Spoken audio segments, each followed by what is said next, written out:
Eric, you're right on this yellow line. Okay, you're approaching a larger pack in the middle here. In about 10 more steps, they look like they're moving slower than you. Eric Manser isn't the first legally blind runner to finish the Boston Marathon, but he is the first to do so with a remote guide and a pair of smart glasses. All right. I see all the cups on the ground. We're at mile 5, just so you know. Okay, good. And I do have your GPS.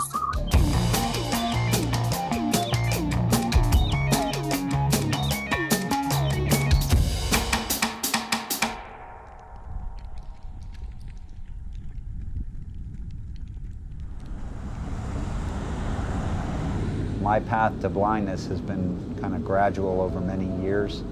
I could drive a car until about 15 years ago. You know, what I have remaining at this point, I describe if you were to look through a drinking straw and cover the end of that drinking straw with wax paper. Eric Manser has a degenerative eye disease called retinitis pigmentosa. Manser trained for the marathon by running around his neighborhood with his Google Glass connected to Jessica, an agent from a San Diego startup called Aira. Yes, that Google Glass, the same ones people dismiss as being creepy and useless. Now smart glasses are getting a second look, partly thanks to those who can't see. This dashboard shows Jessica's point of view. Can you hear me all right? I can. Sounds good. I see snow. I'm wondering if you're up for coming for about a 4-mile run with me. Oh my gosh, yes. All right. But the Boston Marathon would push the smart glasses system. The visually impaired usually prefer to take two-sided guides for the 26.2-mile race. In Manser's case, one of those guides happened to be 2 states away.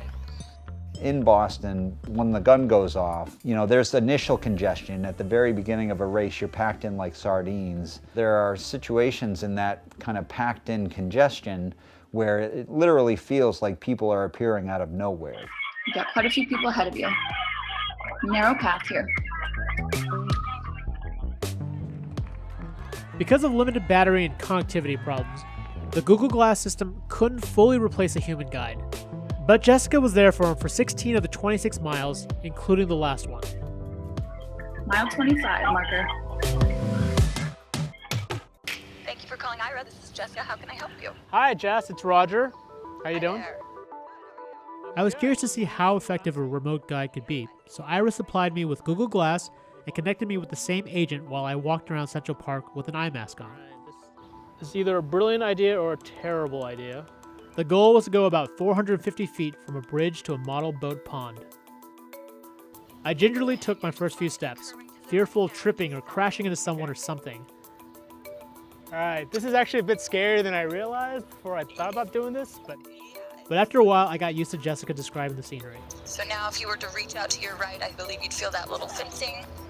Oh yeah. And there's a grate coming up. It'll be under your feet. There you go. Okay. I felt much more comfortable and picked up the pace. Perhaps a little too comfortable. A bike coming up right now. All right, you can just look to your left. We are at the water now. Oh.